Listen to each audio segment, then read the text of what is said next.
જેતપુર મેવાસા પ્રેમગઢ ઉપર સીમ વિસ્તારમાં પ્રકાશભાઈ રાદડિયાના ખેતરમાં 12 વીઘાનો ઘઉંનો તૈયાર પાક હોય, બાજુમાં રહેલ પીજીવીસીએલનું ટીસી આવેલ હોય, ટીસીમાંથી તિખારા ઘઉંના પાક ઉપર પડતા ખેડૂતનો મહામૂલી ઘઉંનો 12 વીઘાનો તૈયાર પાક બળીને રાખ થઈ ગયો હતો અને લાખો રૂપિયાનું નુકસાન ખેડૂતને થયું હતું।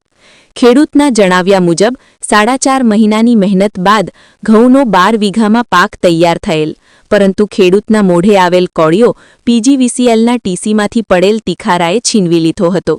ખેડૂતના ખેતરમાં આગ લાગતા પીજીવીસીએલનો સ્ટાફ ઘટના સ્થળ પહોંચી અને ટીસી રિપેરિંગ કરી ઘઉં બળી ગયા તેમનું સર્વ કર્યું હતું। ખેડૂતના ઘઉં બળી જતા ખેડૂત મુશ્કેલીમાં મુકાયો હતો।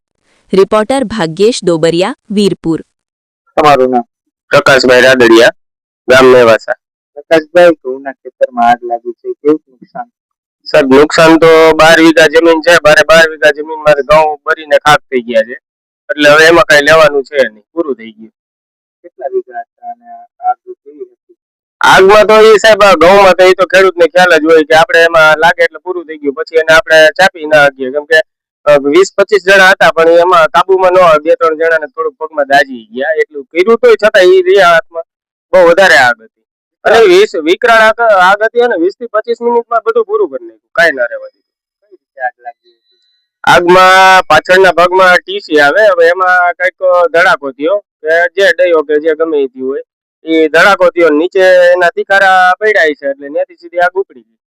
પીજીવીસીએલ જાણ કરી હતી તમે? હા, પીજીવીસીએલ ને જાણ કરી અને એના સાહેબો પણ આવેલા છે અને એ બધા સર્વે કરે છે સાહેબ।